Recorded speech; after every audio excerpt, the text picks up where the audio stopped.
सुप्रभात बच्चों।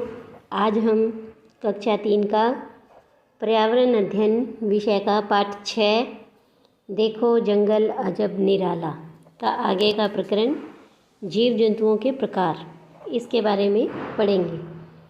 तो देखिए, इससे पहले हमने देखा था कि जंगल में कुछ बड़े जीव और कुछ छोटे जीव होते हैं, जैसे हाथी, चीता, शेर, बगेरा, भालू आदि। ऐसे ही जंगल में कुछ छोटे जीव भी होते हैं, सांप, छछूंदर, छिपकली, मच्छर, मक्खी आदि। और इसके अलावा पक्षी भी होते हैं, चिड़िया, मोर, मैना, कौवा, कबूतर, तोता आदि। तो आज हम पढ़ेंगे कि जीव जंतुओं के प्रकार, कि जैसे 3 प्रकार के जीव जंतुओं के नाम हैं जो हमें इसमें यहाँ लिखने हैं। क्योंकि जानवरों का संसार क्या है, बहुत बड़ा होता है। इसमें कुछ बड़े यानी विशालकाय जीव जंतु होते हैं, तो कुछ छोटे होते हैं, कुछ जल में रहते हैं, कुछ ज़मीन पर होते हैं और कुछ आकाश में उड़ते हैं। और हर किसी जीव का, हर किसी जानवर का रंग, रूप और आकार क्या है, अलग अलग होते हैं। तो ये देखिए कि इसमें मैंने यहाँ लिखे हैं, ऐसे जो रात में देख सकते हैं, ऐसे 3 जंतुओं के नाम हमें लिखने हैं। तो यहाँ लिखा हुआ है उल्लू, बिल्ली और चीता। और जो हमारे साथ हमारे घरों में रहते हैं, ऐसे जंतु हैं गाय, कुत्ता, बकरी। इसके बाद जिनसे हमें दूध मिलता है, गाय, भैंस, बकरी। जो जानवर घास खाते हैं उनके नाम हमें यहाँ बताने हैं। तो गाय, हिरन, घोड़ा। जो मांस खाते हैं, शेर, मगरमच्छ, चीता, लोमड़ी, कुछ भी आप लिख सकते हैं। इसके बाद जो कीड़े मकोड़े या कीट पतंगे खाते हैं, तो मेंढक, कौवा, छिपकली आदि।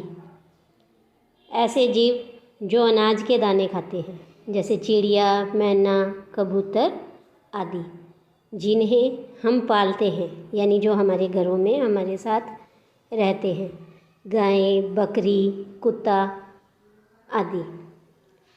ऐसे जीव जिनके दांत नहीं होते, तो वो होते हैं सांप, बिच्छू, मेंढक, छिपकली आदि। तो ये आपको अपनी कॉपी में भी लिखने हैं। इसके बाद है जीव जंतुओं के भोजन। वे जीव जंतु जो केवल पेड़ पौधों से प्राप्त सामग्री को भोजन के रूप में काम में लेते हैं, उन्हें हम क्या कहते हैं, शाकाहारी। यानी जो मांस नहीं खाते, जो केवल पेड़ पौधों से मिलने वाली चीज़ें ही खाते हैं। आपने बिल्ली को चूहे और पक्षियों का शिकार करते भी देखा होगा, वह इनका मांस खाती है। जंगली जंतु जैसे शेर, चीता, गीदड़ आदि शाकाहारी हिरन, खरगोश आदि का शिकार करते हैं। वे इन्हें मारकर इनका मांस खाते हैं। तो मांस खाने वाले जंतु क्या कहलाएंगे, मांसाहारी। और कुछ जीव जंतु ऐसे होते हैं जो पेड़ पौधों से प्राप्त सामग्री के साथ साथ मांस भी खाते हैं, यानी दोनों चीज़ें खाते हैं, पेड़ पौधों से प्राप्त सामग्री और मांस। तो इन जो दोनों चीज़ खाते हैं उन्हें हम कहते हैं सर्वाहारी, जैसे कौवा, भालू आदि। तो ऐसे ही नीचे एक सारणी दी हुई है, जो कि नीचे दी गई तालिका में हमें ऐसे ही जीव जंतु के नाम बताने हैं और उनके द्वारा खाया जाने वाला भोजन, उसके बारे में हमें लिखना है। तो ये देखो कि मैंने यहाँ लिखे हैं और इसे देखकर आप भी अपनी कॉपी में लिखेंगे। जैसे पहले मैंने लिखा शेर। तो शेर क्या खाता है, वह हिरन और खरगोश का मांस खाता है। इसके बाद दूसरा हमने लिखा चीता, है ना। ये देखो यहाँ चीता लिखा हुआ है, यह क्या खाएगा, यह भी हिरन और खरगोश यानी किसी जानवर का मांस खाता है। फिर बिल्ली, यह भी चूहे या पक्षियों का मांस खाती है। चौथा हमने लिखा गीदड़, यह भी हिरन और खरगोश का मांस खाता है। फिर छिपकली, ये कीड़े मकोड़े व कीट पतंगों को खाती है। तो यह प्रश्न भी आपको कॉपी में करना है। इस तरह से हमने देखा कि कई प्रकार के जीव जंतु होते हैं।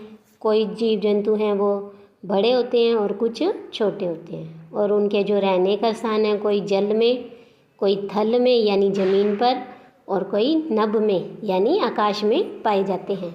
और प्रत्येक जीव जंतु के रंग अलग होते हैं, उनके रूप अलग हैं, उनका आकार अलग होता है, तो कोई छोटा कोई बड़ा, और उनके खाने का भोजन भी सबका अलग अलग होता है। तो इस तरह से हमने ये देखो, एक चित्र दिखाती हूँ। इस चित्र में हमने ये देखा, ये देखो गाय क्या खा रही है, घास, और शेर खा रहा है वो हिरन का मांस खा रहा है, और ये इधर है भालू और ये है गिद्ध। तो ये देखो भालू है वो पत्तियाँ भी खाता है और ये मांस भी खाता है, और गिद्ध है ये खरगोश का मांस खा रहा है। तो इस तरह से ये भोजन के आधार पर जीव जंतु भी कई प्रकार के होते हैं। कुछ शाकाहारी जैसे गाय, भैंस आदि, और कुछ मांसाहारी शेर, चीता आदि, और कुछ सर्वाहारी जैसे भालू। तो सर्वाहारी में ये दोनों चीज़ें ही खाता है, मांसाहारी भी और शाकाहारी भी। तो इस तरह से हमने जीव जंतुओं के कई प्रकार पढ़े। आज के लिए इतना ही। धन्यवाद बच्चों।